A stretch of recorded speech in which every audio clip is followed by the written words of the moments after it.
The music industry has a fundamental problem. It cannot tolerate an artist who refuses to conform. When a creator fights back against the corporate machine, the outcome is entirely predictable. The record label will either shelf you or blackball you completely. Tori Kelly is the ultimate case study of this exact phenomenon, an artist who faced total institutional exile simply because she stood firm in her Christian beliefs. The industry is very simple and cutthroat.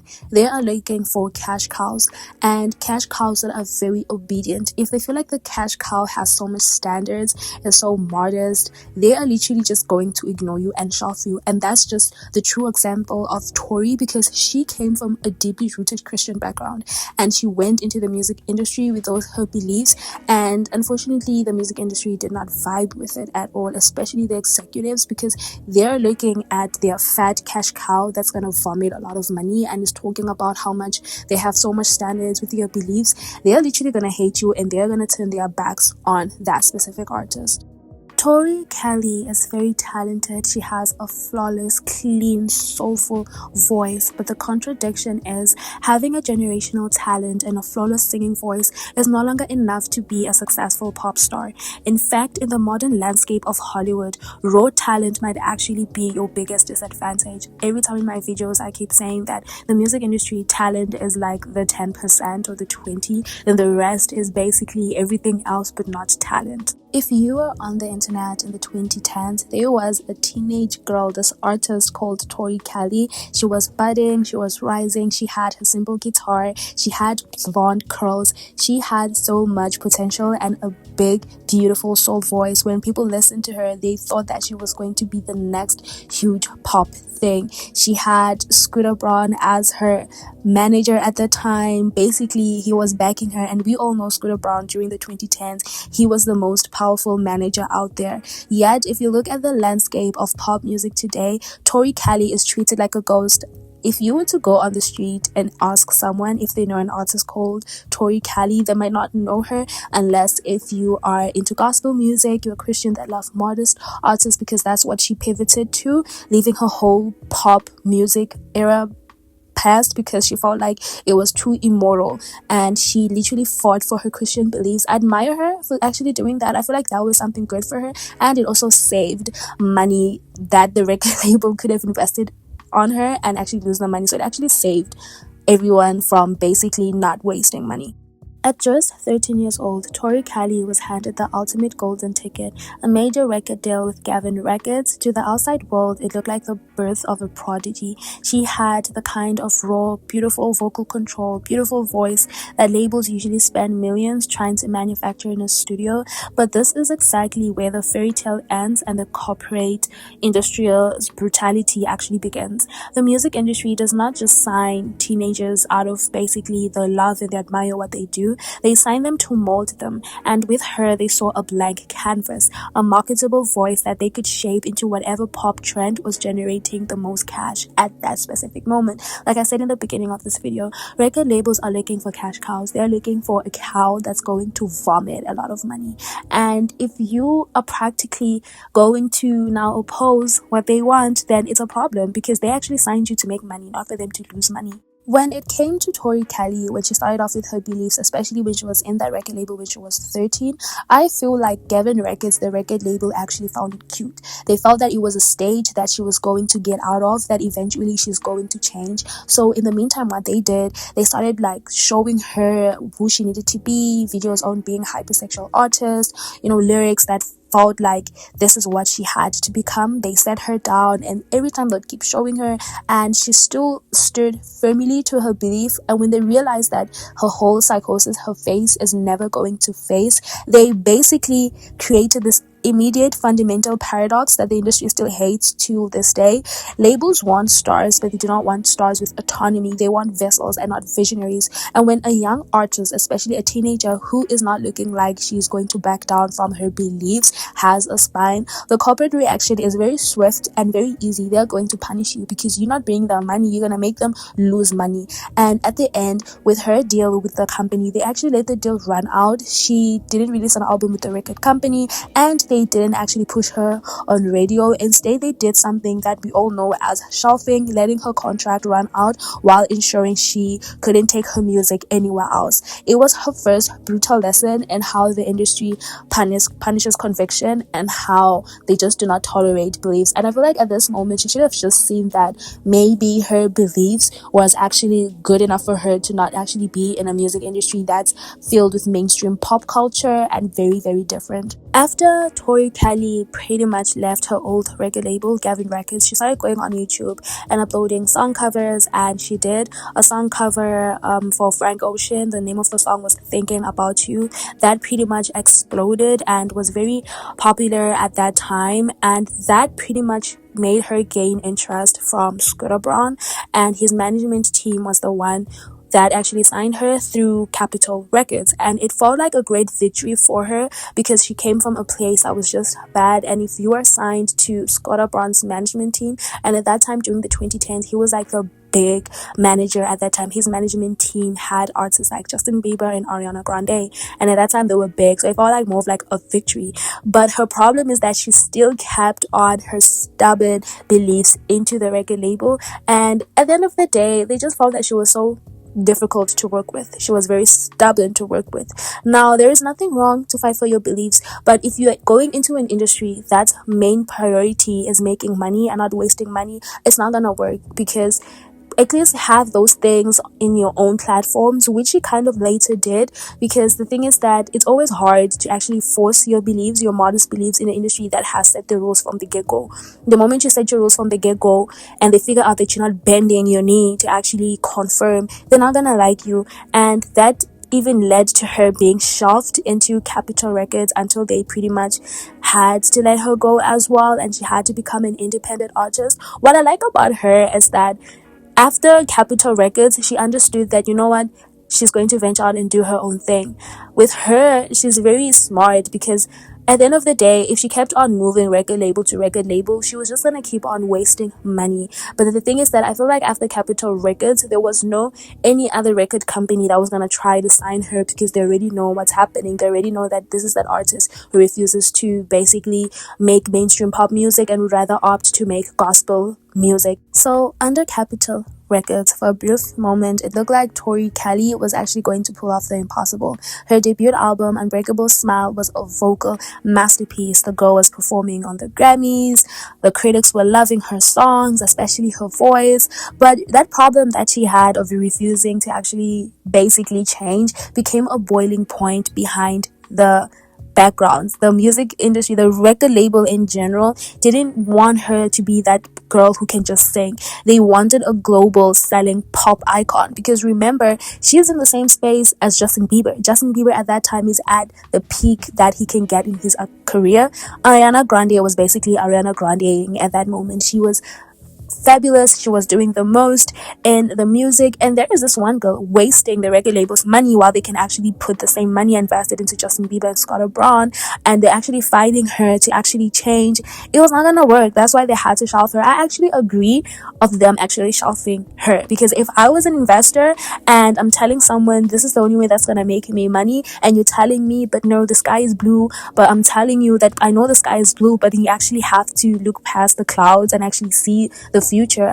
I don't want that. I want someone who's gonna make me money. What do you guys think? Do you guys think her beliefs were actually important for her to withstand the pressure of an industry that sometimes feel like they have to box an artist and create for them a brand image that is not true to their nature? Because the image that Tori had was an image that was not true to her. Her image was gospel. Her image was church. Her image was a whole deeply Christian rooted belief. Now, there's nothing wrong with being Christian and nothing wrong with standing for your beliefs, but she was standing for her beliefs in places where it was just wrong. The industry thrives on specific brand of hyper visuality and controversy. As an artist, you can either say no, and as an artist, you can actually kind of do it, but then now you do it to a point where it's over and the audience don't actually like what you're actually doing. But with Tori, they wanted her to basically push the whole provocative image, to sing songs that pushed cultural boundaries. But with Tori's faith and her boundaries, they were actually non-negotiable. She openly stated that her identity was rooted into something much higher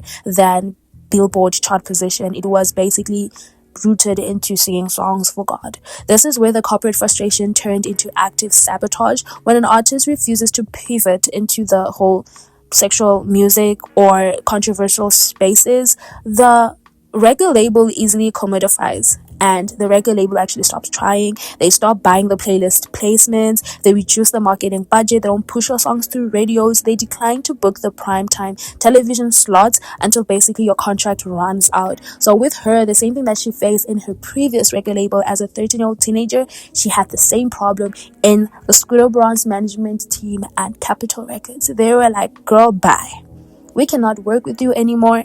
You are too much for me. We love you. We love your beliefs, but take it elsewhere. We are not going to be with you for a very, very long time. And after that, girl actually really did do the most, because she started off her record label and she now sings gospel music. And it's actually very beautiful. It's very beautiful to actually do the thing that you love and still have your philosophies embedded in it. And at this point, the music industry was just quiet. Nobody was trying to stand up for this girl. Of course, she was open about it. People knew about it, but the music industry just turned their backs on her completely. Because the thing about the music industry and the game of power, people want to be associated with the person who's at the top of the pyramid. And if they feel like you and your beliefs are at the bottom of the food chain, nobody's going to want to associate with you, because you're just going to make them look as bad as you look at that moment. So the music industry, the record label, pretty much forced to basically kick her out. And this leads to people these days always thinking that, oh, what happened to her? Oh, she should have been the next big thing. But the other thing about her is that I don't feel like anyone actually remembers this girl. Like I've been saying, unless if you are a modest believer, then you would definitely know her. And she sings beautiful gospel music. I love her gospel music, even though I haven't even listened to any of them yet, but I definitely will do so. Please do let me know what you guys think in the comments section. And what I love about her is that even though the industry tried to break her, they never actually won, because they deliberately starved her project because she wouldn't give them the aesthetic concessions they demanded. They gave her a choice: compromise your values for the top of the charts, or stay pure and watch your budget vanish. She chose her values. She reminds me of Janae Aiko when Def Jam wanted her to be very, hypersexual, and she refused, hence why her album Sail Out was very amazing, because it was based on that, because they wanted her to sell out. The music industry will forever get artists to actually sell out. We have artists out there right now shaking their bodies on stage, but they actually do not feel. You actually look at their face, not feel. You actually look at their face, and then you actually realize that this person is actually uncomfortable, or this does not suit this specific artist, because this brand image has been pushed and pushed, and this artist, that artist, that artist, that artist. It keeps on skipping from one artist to one artist simply because it worked on Madonna, it worked on Rihanna. Now everyone has to pretty much do it. And this is a girl who's just saying that, you know what, no, I'm deciding to walk away from all these materialistic things and just pretty much go and create music that's all about belief. Hallelujah to her. Please let me know what you guys think in the comment section. One thing I admire this girl is that she's a martyr when it comes to her beliefs, and I feel like a lot of artists, if you're a budding artist and you're listening to this video, I feel like if you have your beliefs and you're strong in actually doing music based on what you feel, this is the perfect example of basically someone who was exiled from the music industry because she literally stood on the pulpit and decided that this is wrong with what's happening to her. The devil is actually out here to get her, and I applaud her for whatever she did. After she got exiled from the record labels and the music industry because nobody wanted to work with her because she was difficult in her beliefs, she started her own thing, and in 2018 she released Hiding Place, a full-length gospel album co-written with Kirk Franklin. The project was an undeniable critical success, winning 2 Grammy Awards. Things were not looking out for her, so it turns out that her beliefs actually worked. Her vocals were transcendent and her message was entirely uncompromised. She did what she actually loved the most.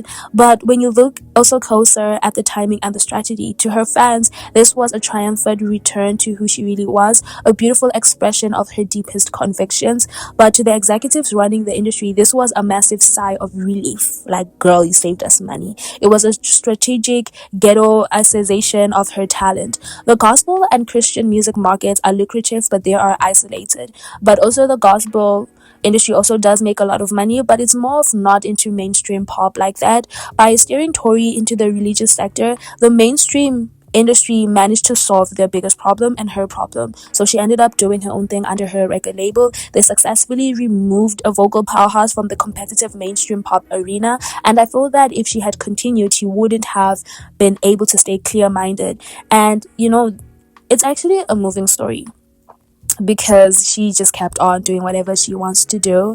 And even though she stepped away from pop because her heart was in gospel, even though some of her gospel music does have some catchy elements to it, the music industry failed to manipulate her into a niche market, because they actually gave up on marketing her to the masses by praising her gospel era. And now the music industry respects her. She has 2 Grammy awards. She's doing good. She's having tours around the world with Christian music, gospel music. She's actually doing very good. I really applaud her for that. And I feel like to truly understand why the music industry will forever treat stars like Tori Kelly with such indifference is to understand what the industry is actually all about and what it actually sells. The industry wants money. The industry is cutthroat. The industry is a billion-dollar power game. They don't play about their money. The person that's actually investing, signing you the advancement, giving you budget to go out there and win awards, and listen to, so that people can also listen. Oh god, my English is shaky. So that people can also listen to your songs on radio. That's someone's money, and they're not gonna be there and invest money in people that are just not going to be down for it. So with her, it's just so beautiful. She didn't sacrifice a lot because she actually just didn't want to be into this whole crazy thing. So please let me know what you guys think in the comment section. I would really appreciate it. Tori Kelly today is still active and still pushing music and still going on tour. Last year we saw her do a whole tribute performance for Mariah Carey. She's still out there doing her thing, and the verdict of the story is that she was basically exiled of the music industry because she was too modest and she fought for her beliefs. That's how she got sabotaged. That's how she got shelved. Please do let me know what you guys think in the comment section. Do leave your opinions. Do like this video. Do share. Always tell me your opinions. I would really appreciate it. My name is Unina, your host from the Pop Verdict. This channel was actually previously called Tragic Icons, but I had to change it because now we're no longer really speaking about tragic icons. So in this case, don't you guys ever think that Tori Kelly was actually a victim? She was just a visionary activist that fought for her beliefs and just got shelved for it because she was just too gospel for everyone. So anyway, thank you guys for watching this video. Bye y'all.